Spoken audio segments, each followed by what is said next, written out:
हैदराबादला आल्यापासून लाईफ एवढी आमची बोरिंग झाली आहे ना, म्हणजे माझी तर. कारण की ह्या 2 BHKच्या बाहेर दुनियाच नाही आहे असं मला वाटायला लागलं.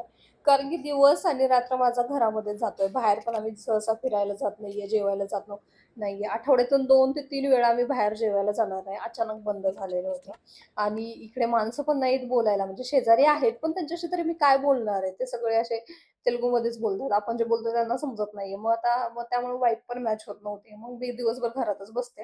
मी म्हटलं काहीतरी काम करावं. मग मी म्हटलं त्यांचे कपडे आवरायला घ्यावी आणि सगळं कपाट पण आवरून मला दुसऱ्या बेडरूममध्ये शिफ्ट करायचे होते आमच्या दोघांचे कपडे. तर मग मी इस्त्री करायला घेतली आणि मी इस्त्री तेव्हाच करायला घेते, ज्यावेळेस माझे खूप मोठे पार्सल येणार असतात, म्हणजे 4,000 ते 5,000ची. इस्त्री करून घेतली आणि कपाट व्यवस्थित लावलं, की माझा नवरा खुश होतो आणि ऑर्डर आली, की पैसे वगैरे पे करतो. त्यानंतर आमची सेटअपची थोडीशी पूजा केलेली होती आम्ही छोटीशी. ही अशी होती.